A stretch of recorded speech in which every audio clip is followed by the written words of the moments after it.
Burial mounds are a topic I've become more interested in the past year, since I was able to visit the Cahokia Mound Complex in Illinois. For the most part, burial mound sites within the United States have been either destroyed, lost to time, or left to nature. Very few have been maintained and even less preserved. This isn't the case everywhere. Burial mounds, or tumulus, have been found throughout the world from many eras in human history. While I've begun exploring and looking into burial mounds, I've seen many renditions of what the interiors would have looked like during construction and after completion. To my knowledge, there aren't any restored burial mounds available to see within the United States, and if there are, please let me know in the comments. In South Korea, there are hundreds of burial mounds still intact and quite well preserved. There is at least one tomb that has been reconstructed to the point that visitors can explore within. In this video, I'll be looking at the Cheonmachong, or Skyhorse tomb, from my recent visit to the country. Located in Gyeongju, the ancient capital of the Silla Kingdom in the southeast of South Korea, the Daryongwon Tomb Complex is one of several culturally valuable sites in the city, and home to some of the more well-preserved ancient burial mounds in the country, and also hosts the famous Cheonmachong, or Skyhorse tomb. The burial tomb was built in the style of the Silla Kingdom, which reigned for roughly 900 years, beginning in 57 AD. Silla, along with the Baekje and Goguryeo kingdoms, formed the three kingdoms of ancient Korea. The Skyhorse tomb is assessed to date from the 5th or 6th century AD, and was dedicated to a yet-to-be-identified king or noble of the Silla Kingdom. The Daryongwon Tomb Complex Park's 17 identified mounds have been mostly undisturbed since their original construction, due to a strong tradition and respect for the royalty that was buried there.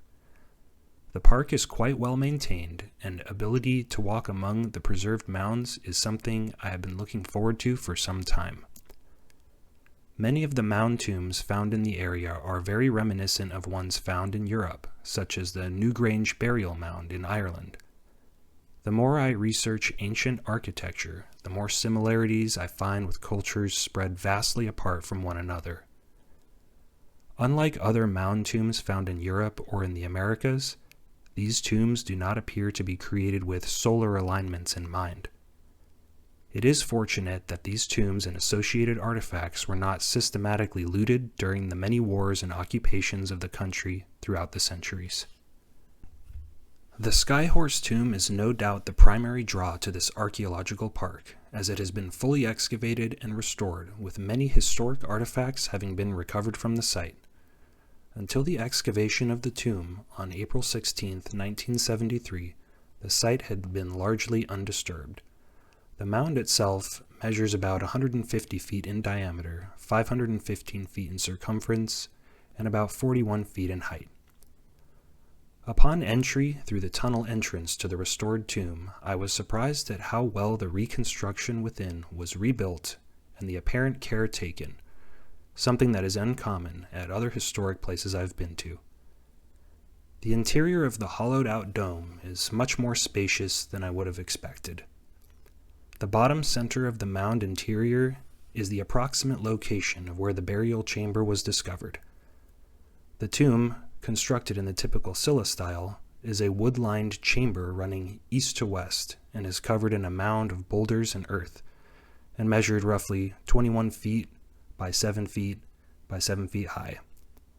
A lacquered wooden coffin was placed inside with burial goods and artifacts placed around it, and it was sealed with boulders and earth. Additionally, within the mound, the back area contains a small museum behind the burial chamber, housing replicas of the more notable artifacts recovered from the mound. Several video terminals which show some archived footage of the actual excavations during the 1970s can be found near the western edge of the mound. The archival footage was something rare to see and gave another glimpse into the construction methods of the site, as well as the original artifacts buried within. The most prominent artifact found inside, for which the tomb was named after, was a famous painting of a white horse depicted on a birch bark saddle flap. The Korean flying horse, or Cheonma in Hangul, has 8 legs and is portrayed with wings on its feet. The Cheonma has become an important symbol of the Silla after its discovery and can be seen throughout the city of Gyeongju, marking its influence and showcasing the importance of horses in the kingdom centuries later. This painting is considered to be one of Korea's first artworks excavated from an ancient tomb. The tomb also yielded several other treasures, including a gold crown, girdle, and a 3-foot-long ceremonial sword, among other trappings of royalty, indicate that likely a king or someone of very high status was buried here. The chamber also contained many gold bracelets, rings, and other jewelry. The tomb also included a chest full of burial goods, which included the aforementioned skyhorse painting, iron kettles, pottery, bronze vessels, lacquerware, and saddles. In total, more than 11,500 artifacts were recovered from the site.